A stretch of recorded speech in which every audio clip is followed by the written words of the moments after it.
When I was videotaping my experience of the rainbow when it was coming across the river,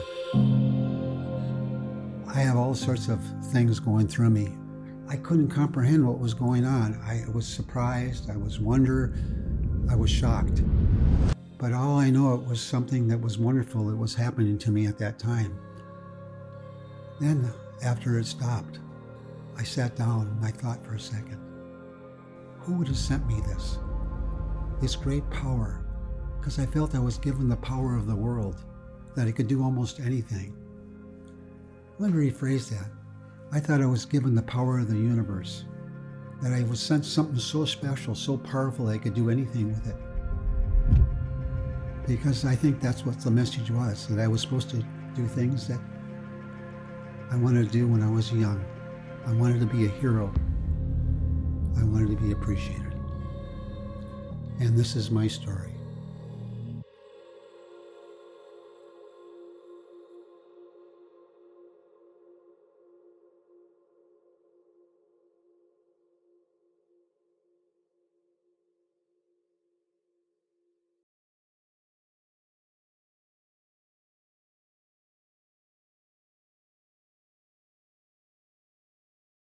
Hello, Marlo. Today, we're going to be talking about my 3.5-year journey since the first rainbow showed up, and why I keep doing what I'm doing and what we're trying to get accomplished. So with this, it comes with you with a lot of love, and I hope you enjoy it, honey. Well, granddaughter, now I'm going to tell you how a rainbow changed my life.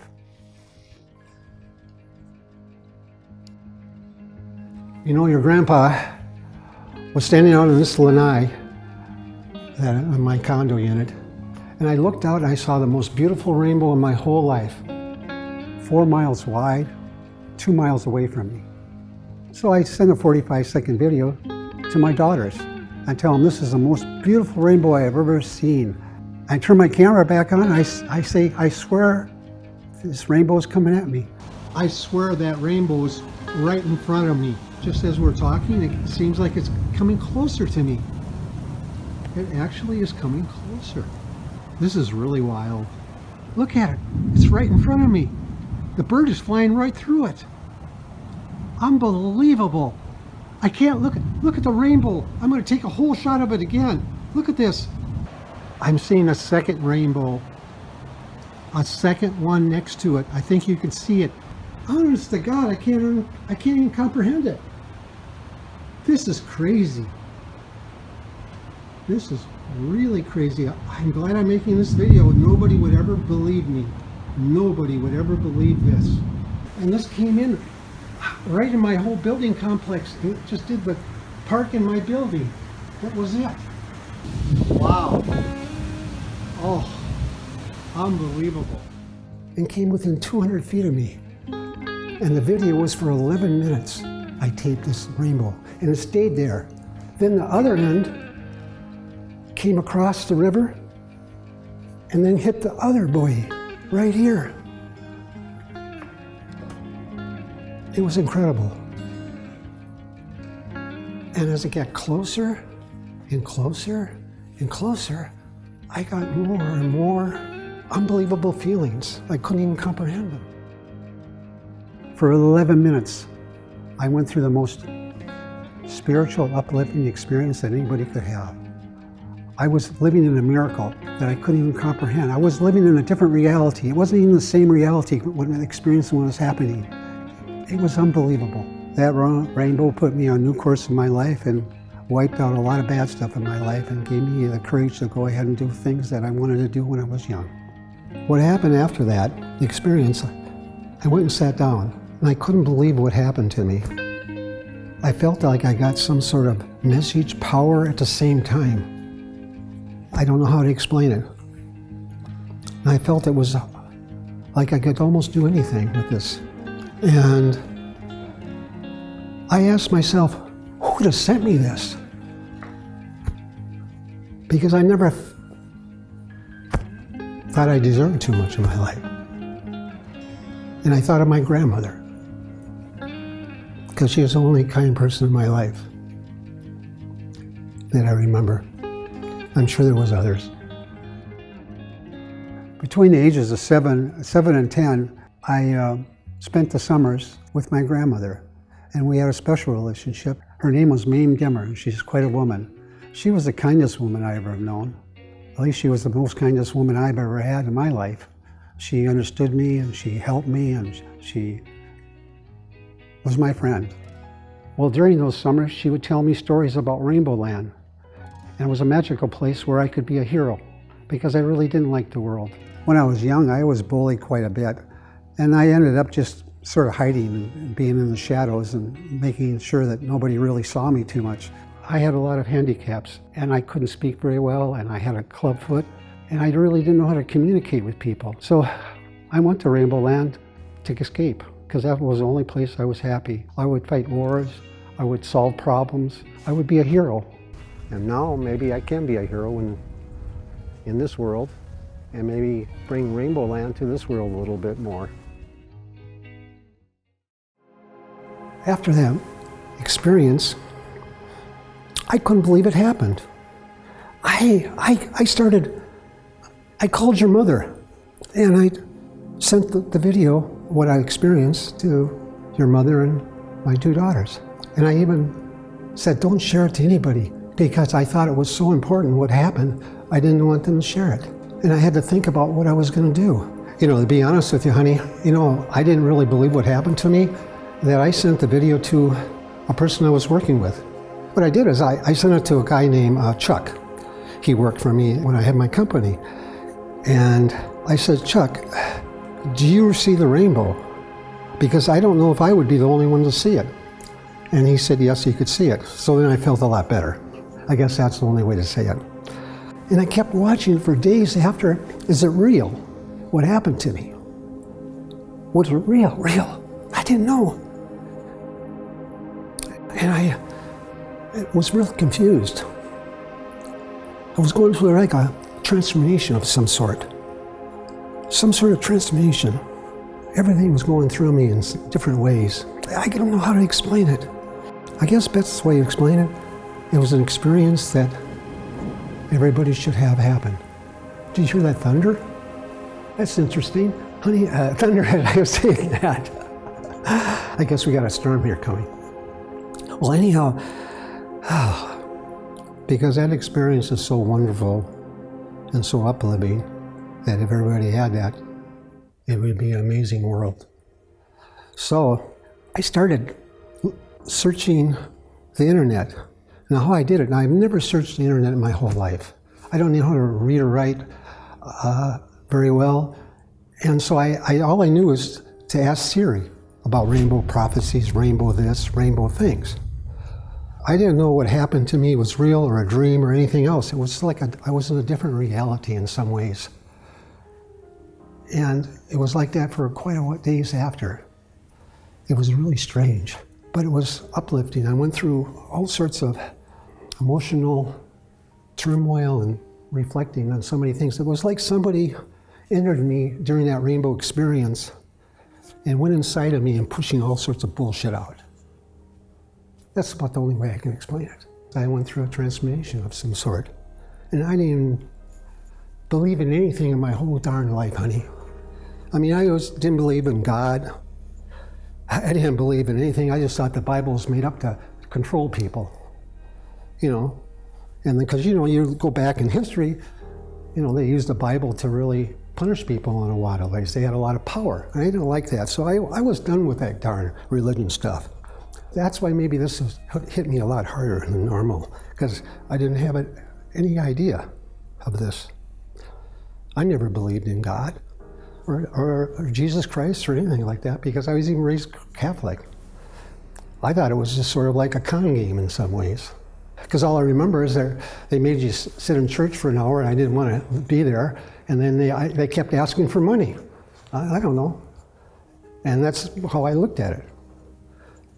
So this happens. Well, maybe there is something a little different out there. I had to search. I had to figure it out. So I started on a journey. I started on a journey that I couldn't even comprehend. It was quite a journey.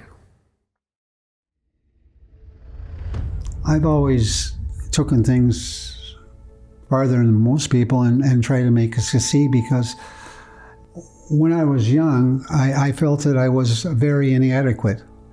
And so to prove my abilities that I'm okay, I've always tried to get everything done perfectly and the best I can do, because it reflects on me, and that's how I make myself feel better, is achieving things other people can't. After searching the internet, trying to figure out what happened to me, by asking Siri, having Siri talk to me about rainbow prophecies, rainbow this, what does this mean? Why would rainbows? I'm trying to study them. And so I asked all this type of things. That's what I was going through. And all of a sudden I ran across somebody that had a wild rainbow experience. And I watched his video. I says, that guy had a similar experience I did. Oh my God! Double rainbow all the way across the sky. Oh my God. What does this mean? And I want to go see him and talk to him about my experience. So I did. That guy was a double rainbow guy. So I talked to him on the phone.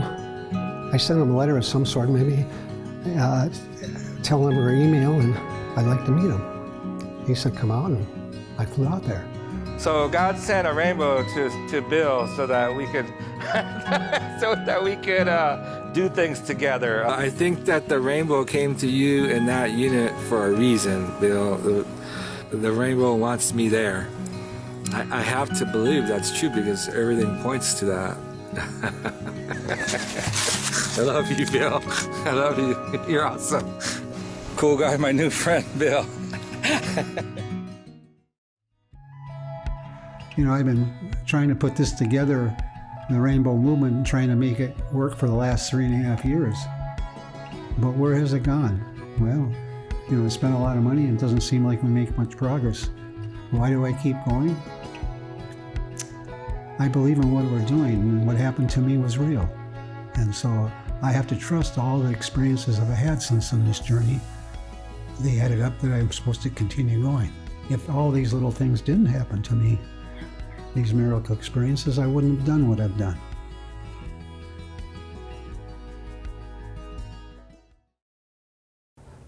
And I met a newfound friend, Lana. Now, I have to tell you a little bit about Lana. She's very important in my life, really a deep friend, and a very deep supporter, and I trust her dramatically in many ways. So all I got to say is that you should go talk to her about me someday, if you can. I would like that. And she'll tell you about your rascal grandpa. I would like that. I really like to have you know me every which way. And she'll tell you all my little quirks, where I'm trying to tell you everything else in my life right now. So I want you to know everything about me as much as you can. Now, I wanted to say one thing about Lana. I met her just right after the rainbow happened.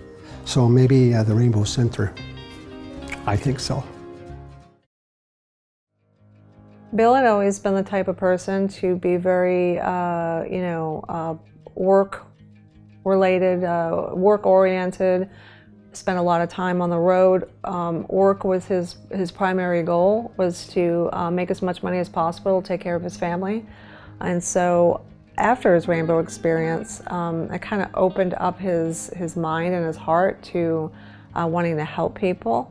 You know, Bill's in his 70s, and this is a whole new adventure for him. And to start something this big, this late in life, just shows you that it's never too late to do things and to make things happen and to get involved in what's going on. Bill will never give up on the Rainbow Movement or, you know, his dreams of helping the world. I'm leaving out to see Bear first time. Here I'm leaving on Saturday, flying to Minneapolis, and a friend of mine, Dennis, and a colleague and business person, etc., friend, adventurer. We all are sort of that way. He lives out in California, I live in Florida. It was so important to me about all this. I took Dennis Paul out there. I called him up and said, would you come with me on this journey of what happened to me? He said, yes, thank God. I couldn't do everything I wanted to, so I hired other people to do things I couldn't, like Dennis Paul, because he had much more abilities than I did in certain areas. How did I meet Dennis? Well, I was trying to start a business, and I put an ad in the paper for a person to help me write an economic newsletter. And because your grandpa here couldn't really read or spell, he had to find somebody with more talent than him. And I found Dennis Paul. I actually saw an ad in the newspaper for somebody that would be able to write an economic investment newsletter. I'd never looked at want ads. That's probably the only time in my whole life, and I don't know why I did it. And I saw this ad, and I thought that sounds like fun. And he is a very talented individual. He's the one who's helped me on my whole life journey. I've known him for 40 years, and he's guided me. And he's guided me with so much wisdom to get me where I am today. He's really a special person. He's helped us a lot. And Dennis, I trust him. Now, I want you to understand, I've known Dennis for 40 years, and he made our family one hell of a lot of money with his thinking and his abilities to help me. And if it wasn't for him, we wouldn't have made the money. And we wouldn't be on the journey that we are today. He's a very important person to this family. So, your crazy grandpa gets Dennis Paul, calls him and says, Dennis, I want you to do something for me. I want to fly out to California. I have these things happen to me that I just don't know what's going on. So we get on a plane, and we get there and we rent a Suburban. Now we fly into San Francisco, and we have to drive to Miller Post. So that's about a 3 or 4 hour drive, if I recall. And so I get this Suburban, and we take it out there. We're going out there, so we don't know what to expect. We just, he gives us an address. Here's our first experience. All of a sudden we go through these roads, and then we end up in this like sort of dirt road. There was these address signs you couldn't see. And it was like this dirt road. It was up the steep hill because it was a mountaineer's terrain. He lives in the mountains near Yosemite. So it was a beautiful area, honey. You have to go out there and see it sometime. I'd like to take you out there, actually. Actually, you should go out to where his rainbow experience. I would like to take you there. Oh, he was quite a guy. Dennis and me finally figured out how to go up this road. We found the road. Well, this road is really steep. I'm glad I had a 4-wheel drive. We would probably not have made it. That's the way I felt. If the guy didn't have the reputation of the double rainbow guy, I would have never went up that road because it looked like really a place where you could expect anything. So we got up this steep road and we go look up and we get up there and there's this cars laying around and all sort of debris from farm machines a little bit, and this trailer. And it was like a small little farm. And Dennis and me were, we actually were a little scared. Dennis was more scared than I was, but he was pretty scared. And because he didn't know what to expect. He thought maybe that, he didn't know. And I'll tell you, when I went up this road, Dennis and me looked at each other and Dennis was pretty scared. And I wasn't too worried because he had a lot of notoriety, but Dennis was talking about maybe the guy just gets people up here and deals with them and never see him again. So he was talking like that, actually. It was sort of funny. But it worked out okay. So I met him and we talked and we sort of went out to dinner, and we didn't really talk into the meat and guts of everything that we were going to get into. I just was sort of a get-together. Now, I was out there for 4 days. So the first day we did that, and then he took us around the park, and all he did was, we didn't really talk about my rainbow experience. He just showed me his whole world, Yosemite Park, and his life, and what he loves. And he was videotaping the trees and everything that we did because he didn't get around very well. He was having trouble walking a lot. The vehicle helped us get around and we could do more things. Well, anyhow, we walked in various paths in the woods and various things happened. So for 3 days, we didn't really talk about what happened to me. I don't know why. I just sort of wanted to know the guy, I guess, and we just talked. And And I took my iPad out when I was within the woods with him one time. We walked on a path. I showed the double rainbow guy, or bear, my video. And he said, nothing. I says, what does this mean? He didn't say nothing to me. He didn't give me really that much direction at all. He's a nice guy, had a good vacation, and it was a wasted trip. Hey, a crazy fool goes out and talks to this guy on a mountain like a guru, and he does this. I says, hey, this is really stupid. I mean, who would do this? Nobody hardly. I says, let's go back, Dennis. I says, we go back. I take him. He stays there for a couple of days. He wanted to stay in San Francisco and have some fun with his wife. Well, I fly back. I get on the red-eye flight. So I sleep in the plane for a long time. Your grandpa lands in Fort Myers, and I was depressed. I mean, I flew out there, and it was sort of like I had this experience. It was real, what happened to me. I know it was real, and I wondered for a long time if it was real. And so I got back, and I said, maybe this was sort of like a mistake. Maybe I'm not supposed to, do anything with this or whatever. So I get back that day, that afternoon. The second one, Rainbow, showed up. Oh, wow. I couldn't believe it. And this one, honey, was closer than the first one. The first one was 200 feet. And the second one was 160 feet. Wow. So I did something sort of strange. I called up the double rainbow guy, invited him to come down.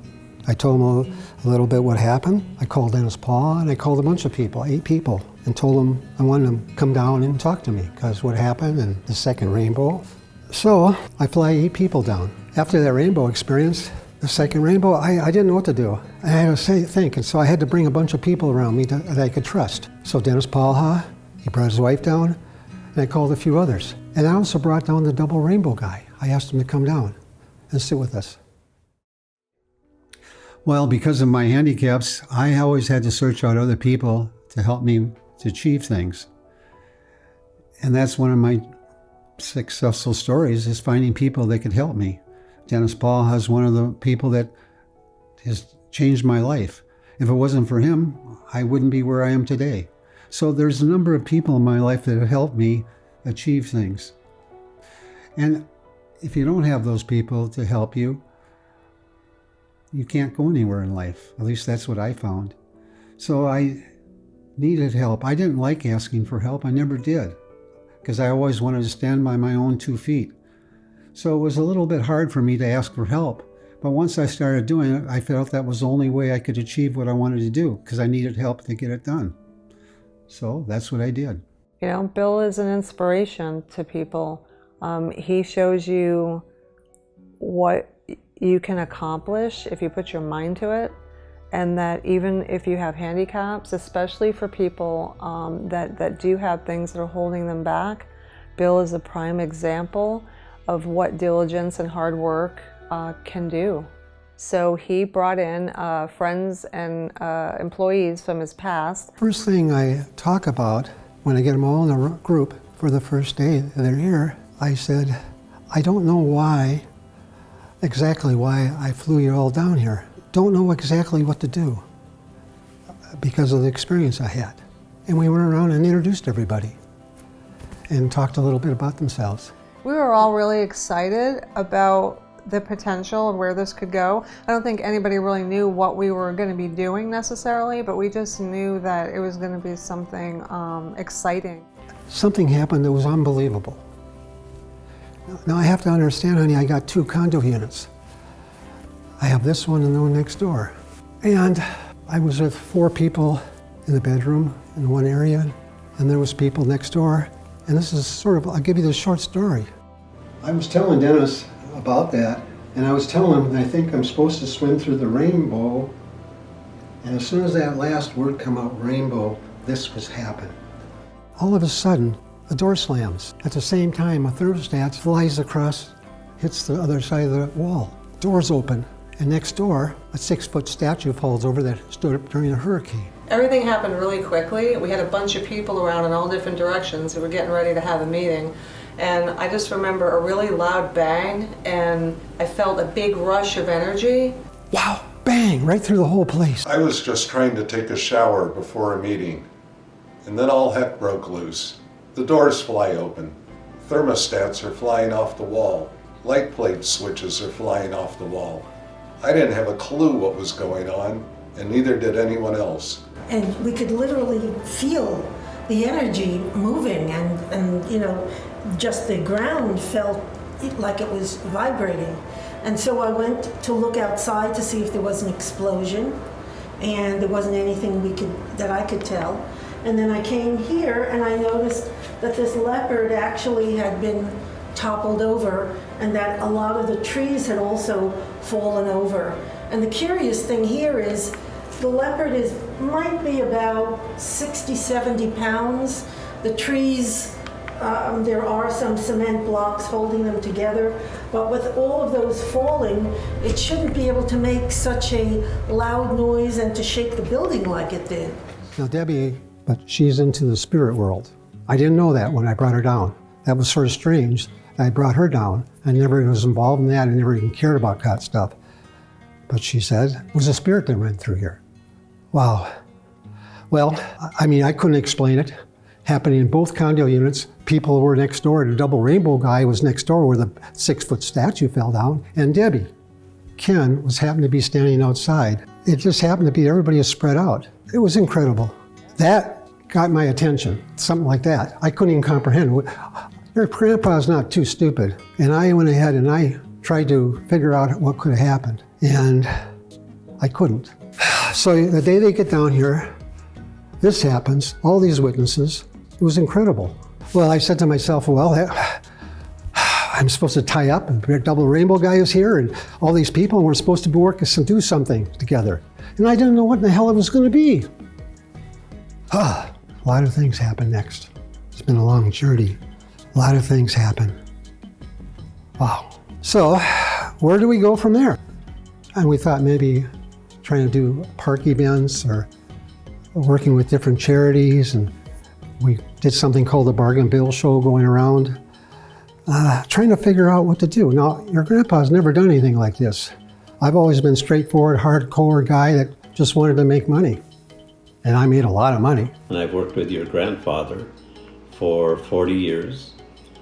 We worked on 2 different businesses together, and now we are involved on a new journey that he is taking very seriously. And it's different.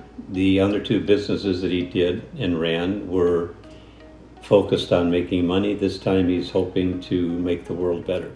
So we did park events where we sponsored and gave out Easter egg here in Cape Coral, the park right next door. Just figuring out what was going to happen. And when I went to the park event, we had a rainbow, and we passed out things, and we were having a rock coloring contest, giving out prizes with silver dollars and the eggs. And I don't know, I was trying to be a nice guy. I didn't know what else to do. I really didn't have any direction. And that's why I did. And I was trying, and I talked to a lot of people there. I asked them, I had this experience of the rainbow, and I was asking people, telling my story, and I asked them, how do I use this in the best possible way? Now, here you got a crazy old guy out there, 70 years old at that time, I guess, or 69. He's telling you this crazy story, and I'm trying to figure out what to do. Oh, you know, imagine if somebody like that came up to me. I'm sure that's a lot of people think about me, honey. But I needed to talk to him, and we tried to explain, and we had a lot of people. We didn't know exactly what to do. And we started just sort of stumbling around trying to do good and trying to figure out how to do good. Trying to help individual people. I did that for a while, and it really didn't work at all. I got so disappointed for various reasons.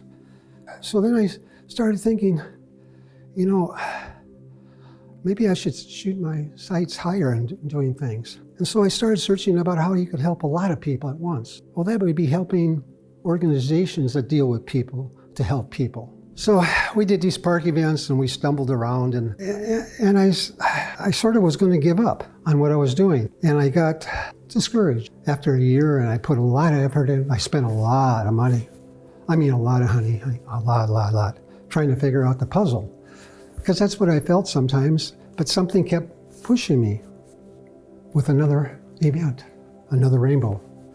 I told everybody, let's go on vacation. I was thinking about closing it up for a while. I told them take off the summer, and I had to decide during the summer, if I continued, I might jeopardize my way of life of all the money I made, because I was spending quite a bit of money.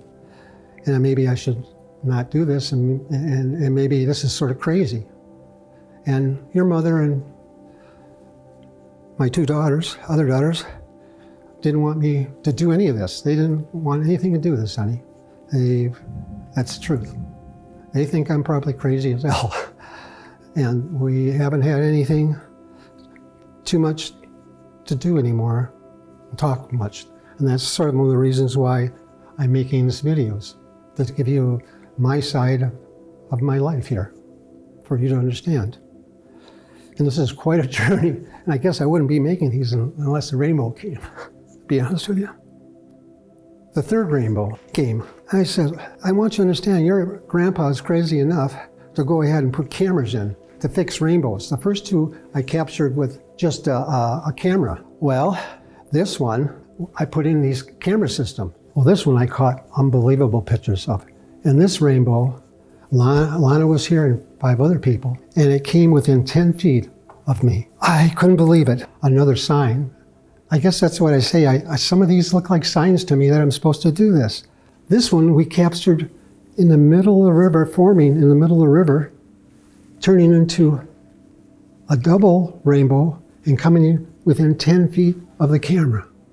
I don't know if anybody else ever captured something so wonderful. Could be the most beautiful rainbow in the world. At least to me, it was the most beautiful rainbow in the world because I witnessed it. So then I decided, okay, this time I told everybody, they would tell you, I said, my term was, let's pull the trigger, let's keep going. Let's do everything. Whatever was on our drawing pad, let's keep hitting it. I decided to go for national health insurance. We worked on that for 1.5 years because that seemed like it would help a lot of people. Now, national health insurance was designed to help a lot of people. Dennis and me put something together that basically doesn't cost the government anything, and it really solves a lot of problems. And it's like really complicated if you start talking about it. So it's just a good deal. Let's put it that way. And they make it simple. It's just a better insurance company for the American people, and it's backed by the government. Our solution to America's healthcare crisis doesn't cost trillions of dollars, is better than what you had, better than what you have, and is better than what the current market is offering. It won't cost the government anything, it won't raise taxes, and it'll help economic growth. It is a win-win for everybody, and I hope other people will know that how good it is. We started thinking about running for office because of our national health care to push it through. We thought running for office might be something that you could do just to get publicity to do it, and we ended up that was sort of a mistake. Well, we did something called the Bargain Bill Show in the early days of my journey. And the Bargain Bill Show was just a show to show people how to save money and buy things at reasonable prices through thrift stores and consignment places and auctions. Well, that was the intent of it, and that was the focus on it. But as time went on, I started talking to people at the thrift stores, and people are recovering from various issues in their lives. And many of them were very appreciative of the help they've gotten. So that's when I started learning more about helping people on a different kind of level. So as we're going around the thrift stores, I started meeting people and talking to them because I started getting familiar because I would go there quite often, like maybe 2 or 3 times a week, because we were looking for items for the Bargain Bill Show. And so I started learning a little bit more each one, that gave me their little personal stories on some of them, and how they're very happy with what they did in their lives. They started talking about how grateful they were for the organization because they're helping them change their life. So I thought maybe that was what we're supposed to do. So we went out to some charity benefits and donated some money and talked to them, but I just didn't want to feel like I should donate money because that wouldn't do too much good as far as I was concerned. One of the other things that came up is the 1% solution. Now, how that developed, a long time ago, your grandpa did something a little interesting. It was right before Obama took office. I put in a number of newspapers throughout the country a plan for us to plan like the 1% solution.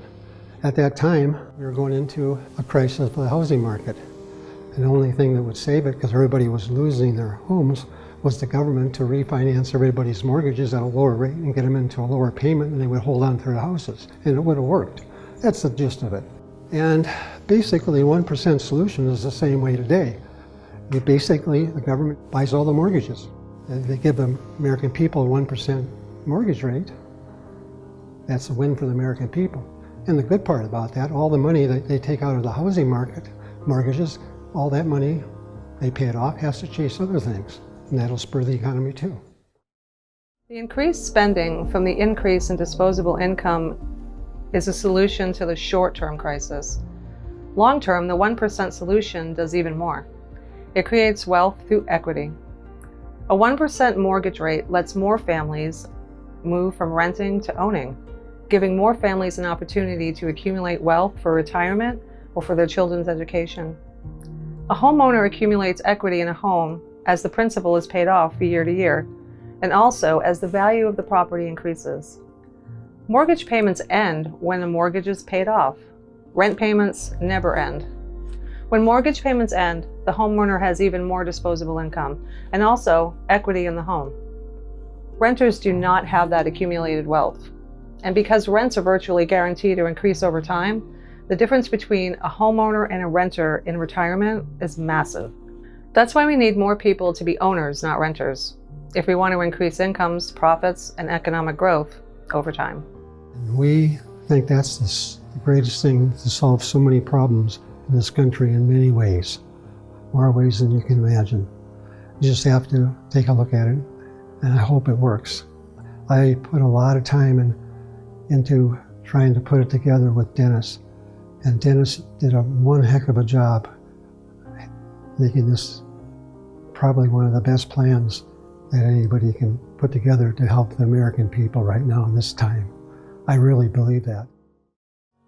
But the Miracle Film Festival, let's talk about that. Well, you know, your grandpa was in the park talking to people about their miracle experiences and my miracle experiences. I never knew what a miracle experience was until it happened to me. I didn't know how people would take it. And then a few people started sharing me their miracle experiences. They said they were always scared to tell people about their miracle experience. And so I started realizing there's other people with miracle experiences. So we got together with Justin, and this young lad is amazing.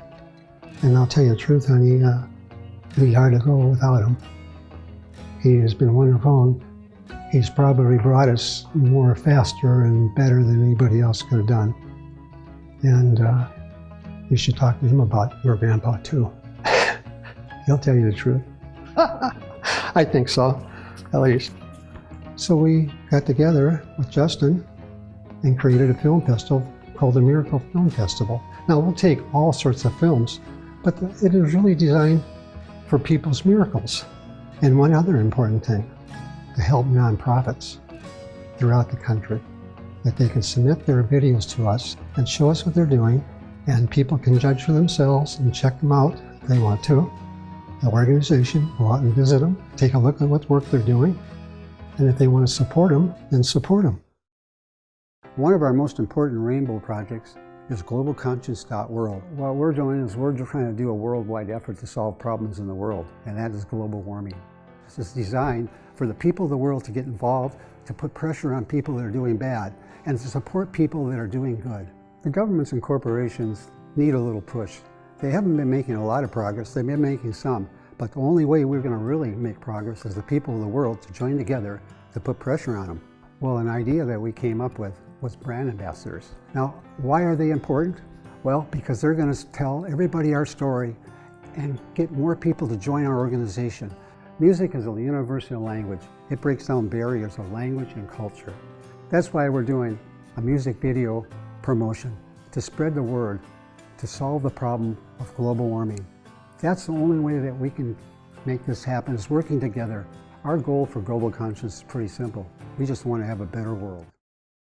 Originally, we started out with rainbow projects. And these were projects that we would go, like a project was National Health Insurance. One of our other projects is 1% Solution. We call that a rainbow project. We didn't know how to call the organization.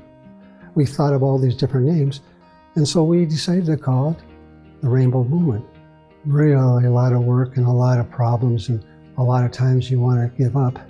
I kept going because of that rainbow and other things that were happening.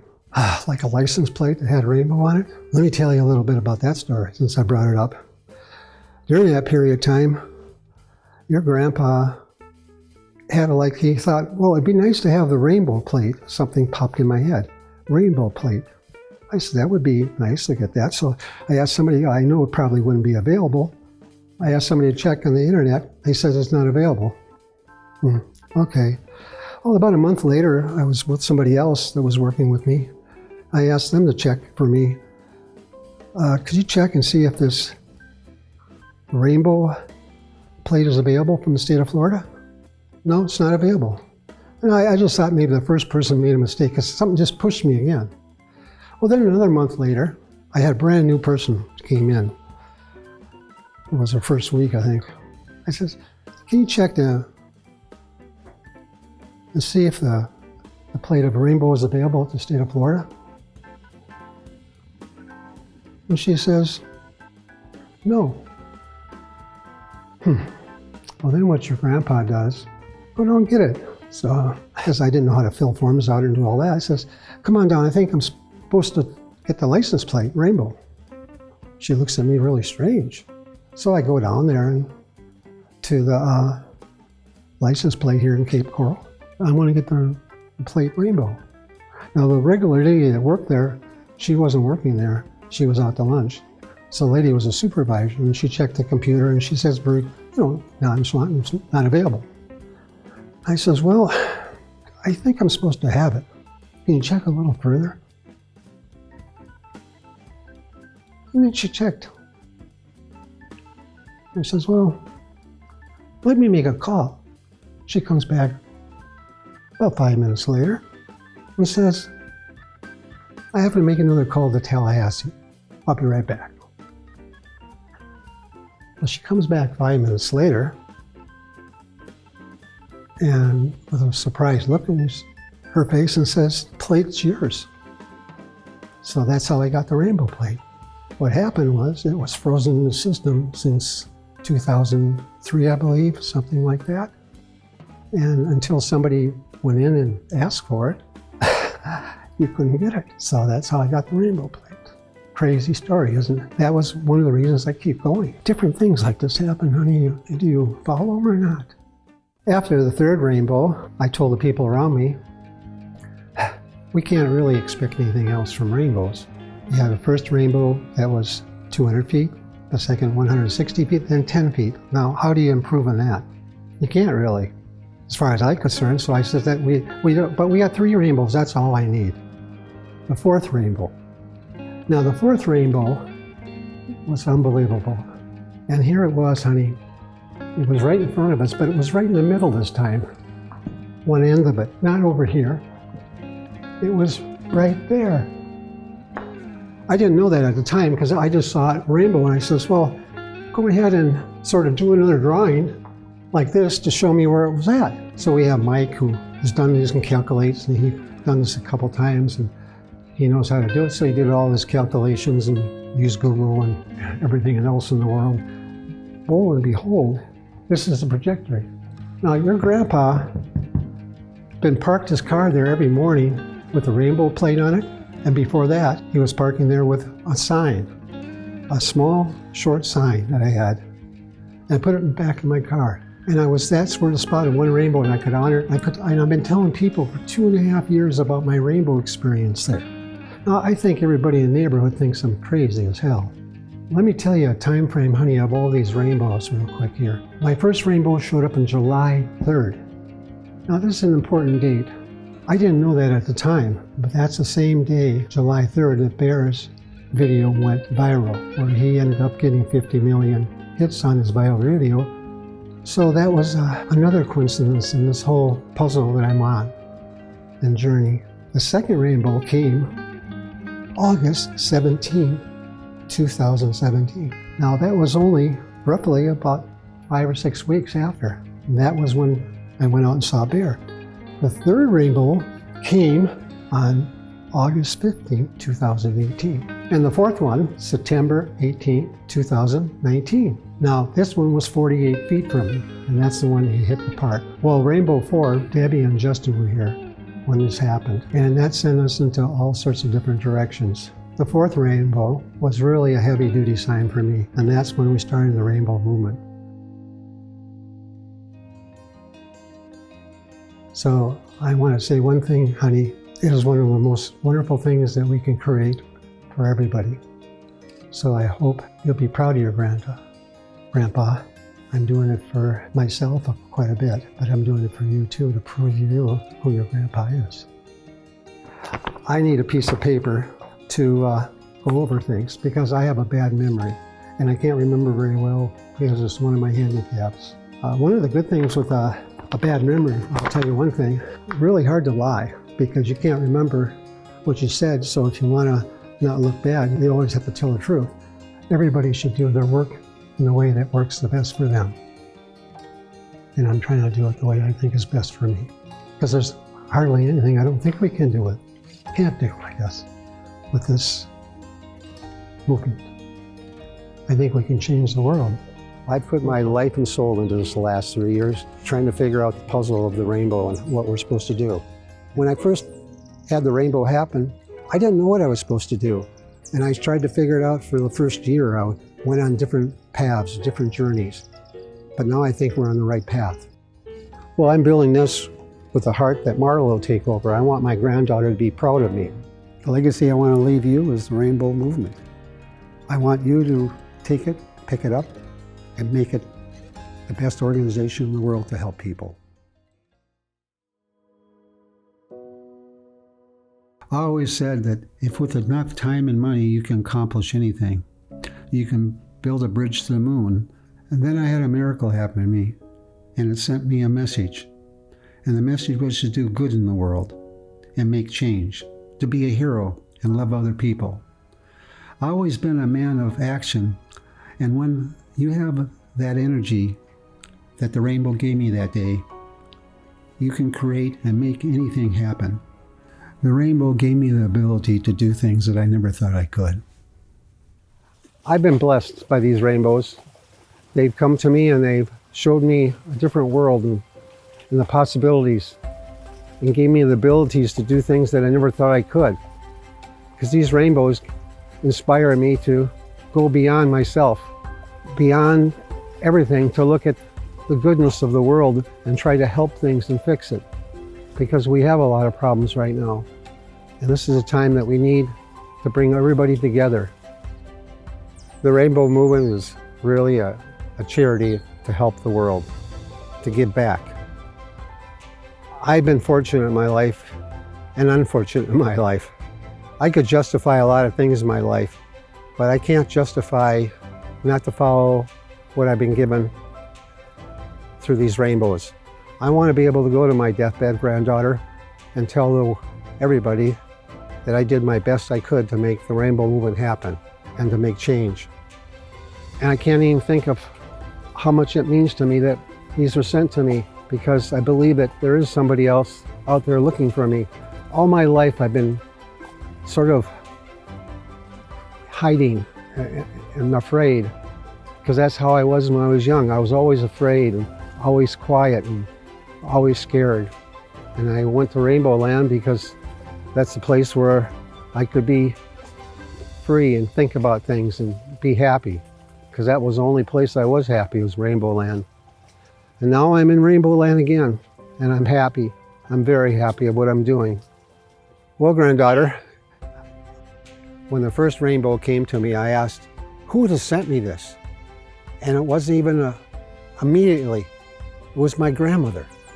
Now, I don't know why, but I have to believe that's first instinct, because my grandmother sent me these. And she wants me to do good in the world. And she knows that I need something to my life to make things better, because I've been a pretty naughty boy in many ways, granddaughter. And maybe these rainbows, and I can do a lot of good things that people maybe forgive me for some of the things I've done that I'm not happy about.